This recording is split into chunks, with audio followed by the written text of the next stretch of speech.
AP DCM గారి 2,00,000 పుస్తకాలు చదివిన విజ్ఞానం ఎలా ఉంటుంది అంటే, ఒక ఉన్మాది ఒక మైనర్ బాలికను అత్యాచారం చేసి హత్య చేస్తే, అతడికి కోర్టులు ఉరిశిక్ష విధిస్తే, కోర్టులు ఉరిశిక్ష విధించడం తప్పు.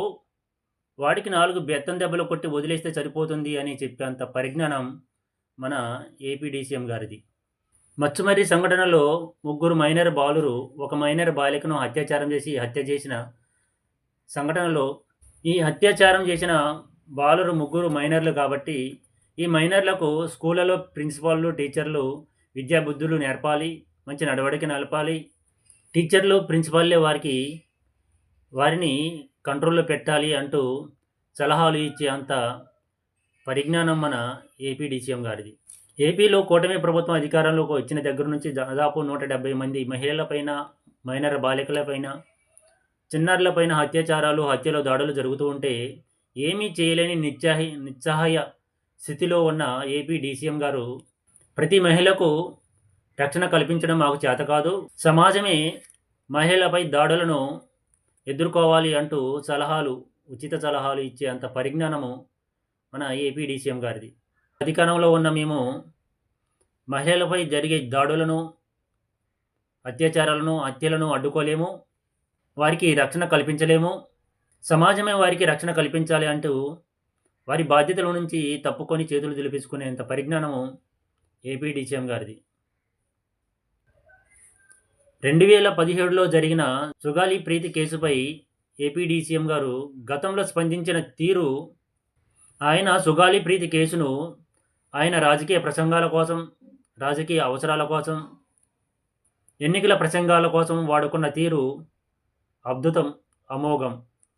ఇదే ఆయన 2,00,000 పుస్తకాలు చదవడం ద్వారా వచ్చిన విజ్ఞానము. సుగాలి ప్రీతి కేసు విషయంలో ఆయన ప్రసంగాలు విన్న ఆంధ్రప్రదేశ్‌లోని ప్రతి మహిళ, మాకు ఆంధ్రప్రదేశ్‌లోని మహిళలకు రక్షణ కల్పించడానికి శ్రీకృష్ణుడు లాంటి దేవుడు వచ్చాడు, మాకు రక్షణ కల్పిస్తాడు అని భావించారు.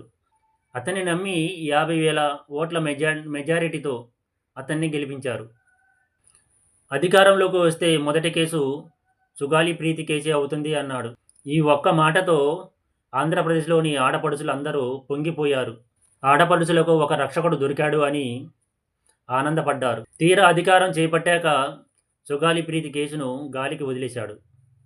కూటమి ప్రభుత్వం అధికారంలోకి వచ్చాక దాదాపు 170 మంది మహిళలపై, ఆంధ్రప్రదేశ్‌లో 170 మంది మహిళలపై అత్యాచారాలు, హత్యలు, దాడులు జరిగాయి. అందులో దాదాపు 30 మంది మహిళలు, మైనర్ బాలికలు, చిన్నారులు చనిపోయారు. ఏపీలో ఆడపడుచులకు ఆపద్బాంధవుడు అవుతాడు అనుకున్న ఏపీ డీసీఎం గారు, అయినా ఆంధ్రప్రదేశ్‌లోని ఆడపడుచులకు ఆపద్బాంధవుడుగా ఉంటాడు అనుకున్న ఏపీ డీసీఎం గారు అసలు స్పందించనే లేదు. సుగాలి ప్రీతి కేసులో అతను స్పందించిన తీరు, అతను ఫైర్ అయిన తీరు, అతనిలోని ఆవేశం, ఆక్రోశం, ఆవేదన ఇప్పుడు ఏమైంది అని ఆంధ్రప్రదేశ్‌లోని ఆడపడుచులు ప్రశ్నిస్తున్నారు. ఏపీలో మహిళలపై జరుగుతున్న అత్యాచారాలు, హత్యలు, దాడులు చూస్తూ నిస్సహాయ స్థితిలో ఉన్నాడు ఏపీ డీసీఎం గారు. ఇదేనా 2,00,000 పుస్తకాలు చదవడం ద్వారా వచ్చిన విజ్ఞానము? ఇదేనా ఆయనకు మహిళల పట్ల ఉన్న గౌరవం? ఇందుకేనా భారీ భారీ సినిమా డైలాగులు చెప్పి అధికారంలోకి వచ్చింది? పవన్ కళ్యాణ్ తప్పు చేసినా తల తీసేసే చట్టాలు తీసుకొస్తాను అన్నాడు. అధికారంలోకి వచ్చాడు. కానీ చట్టాలు మాత్రం తీసుకురాలేకపోయాడు. మైనర్ బాలికను అత్యాచారం చేసి హత్య చేసిన వాడికి 4 బెత్తం దెబ్బలు కొట్టి వదిలేయండి అన్న ఏపీ డీసీఎం గారి దగ్గర నుంచి ఇంతకన్నా ఎక్కువగా ఆశించడం కూడా ఆంధ్రప్రదేశ్‌లోని ఆడపడుచుల అమాయకత్వమే అవుతుంది. చావు కబురు చల్లగా చెప్పినట్లు ఆంధ్రప్రదేశ్‌లోని ప్రతి ఆడపిల్లను రక్షించడం మా వల్ల కాదు, మేము రక్షించలేము, మా రక్షణ వ్యవస్థలో అంత దమ్ము లేదు, ధైర్యం లేదు, సత్తా లేదు, మా రక్షణ వ్యవస్థకు అంత టైము లేదు, మా రక్షక భట వ్యవస్థ ప్రతిపక్ష నాయకులను, కార్యకర్తలను అరెస్టులు చేయడానికి, నోటీసులు ఇవ్వడానికి, వెంటాడడానికి, వేధించడానికి, జైల్లో పెట్టడానికే టైం సరిపోవట్లేదు.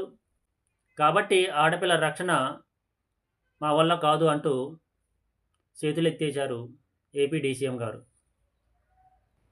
ఈ సమాజంలో, ఈ వ్యవస్థలో, ఈ ప్రభుత్వాలలో ఇటువంటి లోపాలు ఉంటాయని తెలియక గతంలో సుగాలి ప్రీతి కేసును పర్సనల్‌గా తీసుకొని, తన భుజాలపై వేసుకొని, పెద్ద పెద్ద సినిమా డైలాగులు చెప్పి, గత ప్రభుత్వంపై ఎగిరెగిరి పడ్డాడు, ఎగిరి గంతులేశాడు. చివరికి ఏమీ చేయలేక చతికిల పడ్డాడు. అధికారంలోకి వస్తే కానీ తెలియలేదు ఏపీ డీసీఎం గారికి ఆడపిల్లల రక్షణ అంత ఈజీ కాదు అని. కూటమి ప్రభుత్వం అధికారంలోకి వచ్చిన 5 నెలల వ్యవధిలోనే దాదాపు 7,000 మంది అమ్మాయిల మిస్సింగ్ కేసులు నమోదయ్యాయి. ఇప్పుడు కానీ అర్థం కాలేదు ఏపీ డీసీఎం గారికి అమ్మాయిల రక్షణ అంత ఈజీ కాదు అని. 2,00,000 పుస్తకాలు చదివిన తన పరిజ్ఞానము అధికారంలోకి వస్తే కానీ అర్థం కాలేదు ఆడపిల్లలకు రక్షణ కల్పించలేము అనేది. ఏపీ డీసీఎం గారు 2,00,000 పుస్తకాలు చదివాను అని చెప్పడం అనేది ఒక పెద్ద అబద్ధం. తను చదివిన 2,00,000 పుస్తకాలలో కేవలం ఒక 50 పుస్తకాల పేర్లు టప టప టప చెప్పమనండి. చల్లమొహం వేస్తాడు. ఎవడన్నా అడుగుతాడేమోనని ముందే ఆ పుస్తకాల పేర్లన్నా పట్టుకొని రావాలి అతను. ఏపీ డీసీఎం గారికి కావాల్సింది అధికారము, పదవులు. ఆ పదవులను ఎంజాయ్ చేయడం, చంద్రబాబు నాయుడు గారికి సేవ చేసుకోవడం. అంతేగాని ఆడపిల్లలకు రక్షణ కల్పించడం, ఆంధ్రప్రదేశ్‌లో సంక్షేమం, అభివృద్ధి ఇవేమీ అతనికి అవసరం లేదు. అధికారం కావాలి, దాన్ని ఎంజాయ్ చేయాలి.